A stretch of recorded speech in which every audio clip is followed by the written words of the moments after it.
todo. Y tenías que adorarlos, tenías que hacerte una imagen de ellos y tenías que obedecerles a rajatabla. Es una estrategia que conocemos como el bien común. Y nosotros sabemos que la Iglesia Católica, precisamente para esa situación, modificó los mandamientos del 1 al 4. No que lo hubiera hecho, recién ocurrió eso, pero la Iglesia Católica ya lo tenía hecho. Las personas que eran católicos y cristianos aletargados no podían ver que los mandamientos del 1 al 4 de la Iglesia Católica están falseados. Entonces, cuando tú miras el primer mandamiento que dice amar a Dios sobre todas las cosas, no puedes encontrar ningún conflicto con el hecho de que se te obligaba a creerle a los científicos todo lo que ellos dijeran. No porque tú decías que tú sí estabas amando a Dios sobre todas las cosas. Tú amabas a Dios.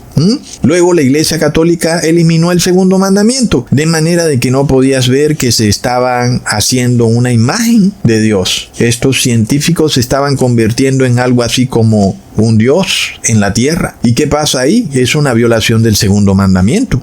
No te debes hacer imágenes de nada de lo que está en el cielo, ni en la tierra, ni en el mar. Y los científicos se convirtieron en una imagen de Dios, unas personas infalibles. Lo vemos, hermanos, pero la Iglesia Católica borró esos mandamientos para que el cristiano común no pudiera darse cuenta del problema que estaba ocurriendo. Pero ahora sigue el problema. Entonces Bukele nos muestra que su nación estaba llena de delincuencia y de asesinatos, y que entonces ¿dónde queda el derecho a la vida de las personas? Y en parte uno pudiera caer fácilmente en ese sofisma, pues es evidente, el Estado está contratado para defender el derecho a la vida de las personas, es evidente, pero eso no quiere decir que por eso tienes que enviar a personas inocentes a la cárcel y no darles el debido proceso.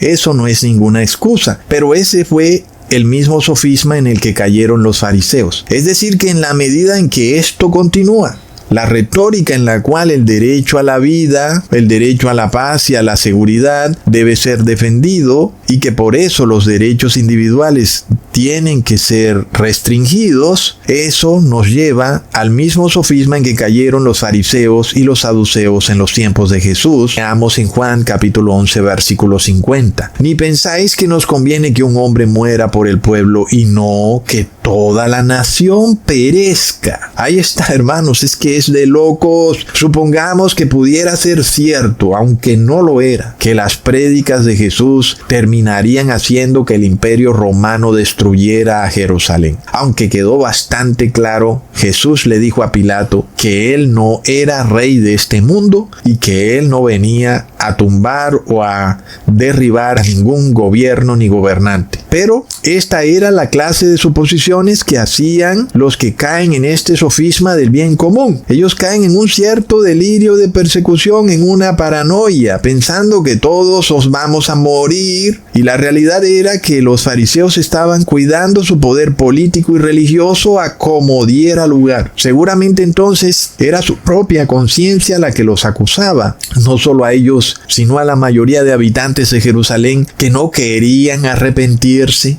Y la prédica de Jesús era una reprensión continua a su estilo de vida. Mientras que Jesús quería perdonarlos y limpiarlos de sus pecados, ellos querían deshacerse de Jesús para continuar su estilo de vida pecaminoso. Y esta es la misma historia que se repite en el fin de los tiempos. Nosotros vemos este concepto en la fantasía climática, en el bautismo negro y en varios de los sofismas de la religión católica. Cuando vemos los discursos de Greta Thunberg, del fallecido Papa Francisco y de muchos presidentes en la ONU, nosotros vemos un miedo desenfrenado. Estas personas, sea que lo sepan o no, están muertos de miedo, piensan que todos nos vamos a morir y que por eso hay que hacer algo radical. Entonces vemos, hermanos, que se empieza a cocinar la misma crisis que se presentó entre los fariseos y saduceos y Jesús. La crisis del bien común versus el derecho individual. Los fariseos representaban el bien común, Jesús el derecho individual. Y de nuevo, como ya vimos en videos pasados, para que los fariseos pudieran condenar a Jesús, tuvieron que despojarse de todas las leyes, tanto de las leyes religiosas como de las leyes civiles del Imperio Romano, es decir, se volaron todas las leyes habidas y por haber. Jesús no tuvo debido proceso ni derechos humanos y luego fue condenado. Y es lo mismo que se repite de una manera increíble. Leamos en Isaías capítulo 59 versículo 14: y el derecho se retiró y la justicia se puso lejos, porque la verdad tropezó en la plaza y la equidad no pudo venir.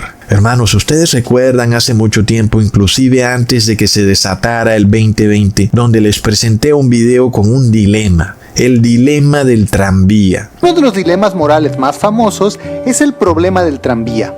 Este problema fue propuesto en 1967 por Philippa Foot y propone un escenario en el cual un tranvía viaja a gran velocidad y sin frenos hacia 5 trabajadores que están en la vía y que no se pueden dar cuenta que el tranvía viene hacia ellos.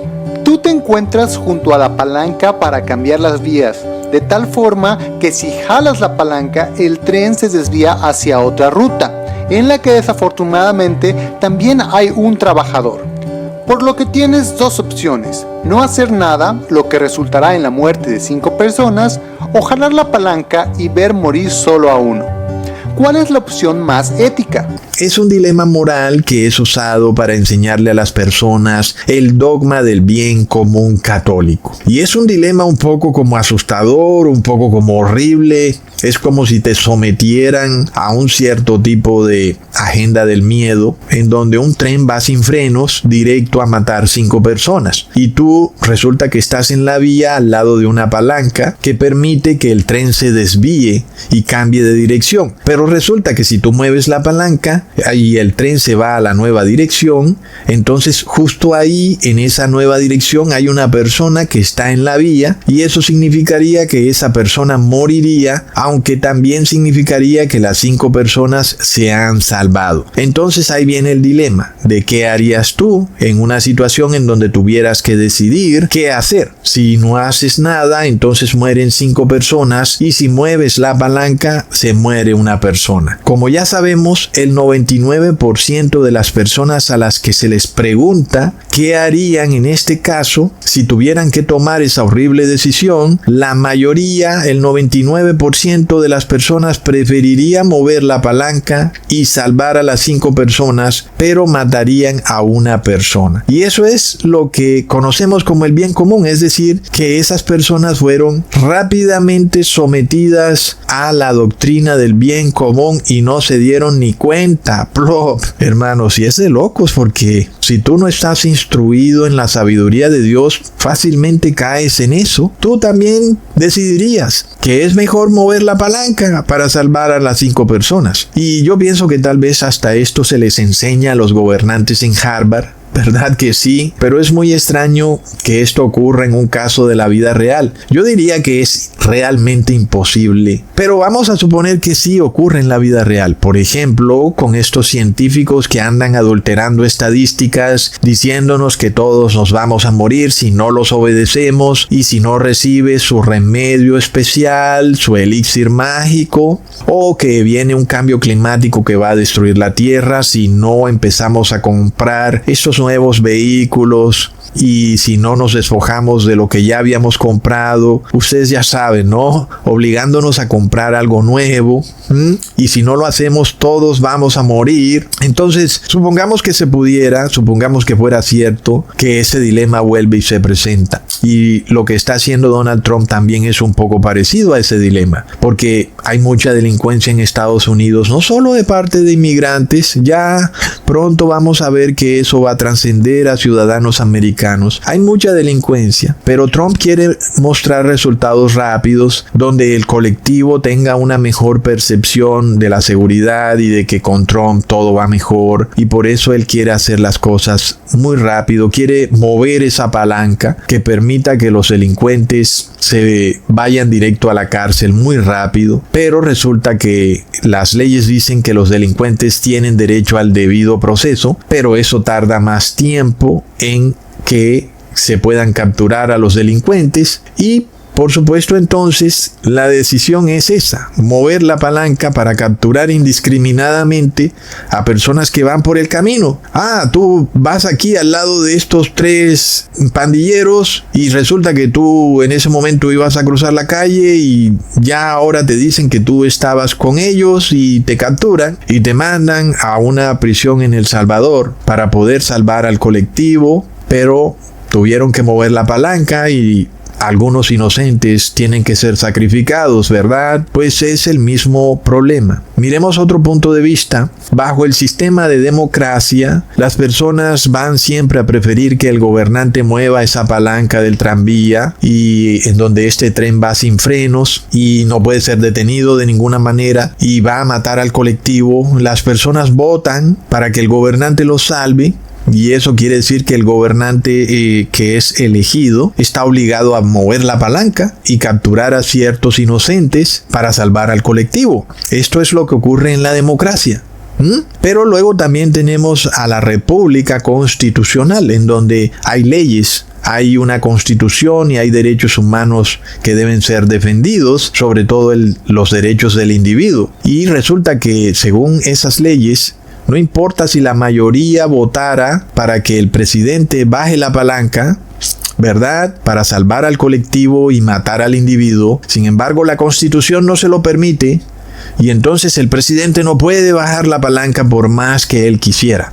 Y este es el sofisma del bien común, que en este caso no se podría aplicar en una república constitucional. Ahora, como la mayoría de naciones de América son repúblicas constitucionales con contadas excepciones, el Vaticano se ha inventado varios artilugios para permitirle al gobernante que mueva esa palanca, volándose la Constitución. El primero es el estado de emergencia, bajo el cual la Constitución queda suspendida. El segundo es el supuesto concepto de que el derecho a la vida del colectivo está por encima del derecho a la vida del individuo, como ya vimos, y como lo dice el señor Nayib Bukele, el Estado debe velar por el derecho a la vida. Y este es el dilema precisamente en el que se vieron sometidos los fariseos y saduceos. Y para ellos, si permitían que Jesús siguiera predicando, supuestamente el imperio romano iba a destruir a la nación y entonces el derecho a la vida del colectivo iba a ser arrasado. Y por tal motivo Jesús, que era inocente, debía morir para salvar al colectivo. Lo que ocurrió fue todo lo contrario, que por haber asesinado a un inocente, el colectivo terminó siendo arrasado. Así que cuando nosotros empezamos a ver esto que ha pasado con Kilmer Abrego, sea que él es inocente o no, pero el punto en cuestión es que no le han dado el derecho al debido proceso. Y eso quiere decir que estas personas van a repetir lo mismo que hicieron los fariseos, lo cual significa que van a terminar matando al inocente. Y cuando lo hagan, eso significa que este mundo ha llegado a su fin. Se ha cumplido por completo Apocalipsis 13 y se ha pasado un decreto de muerte. Todo aquel que no adore a la bestia y a su imagen recibirá la muerte. Vemos, hermanos, entonces es curioso, pero inclusive hoy en día, después de 2000 años de que Jesús fuera martirizado en el madero, aún el 99% de las personas no entienden cómo fue que ocurrieron estos hechos. Son personas ignorantes porque han sido embrutecidas por un falso cristianismo que se ha dedicado a hacer milagros, señales y maravillas y no a enseñar la palabra de Dios. Hoy en día el 99% de los cristianos estarían de acuerdo inclusive en que si estuvieran obligados a tomar una decisión, preferirían mover la palanca para tratar de salvar a la mayor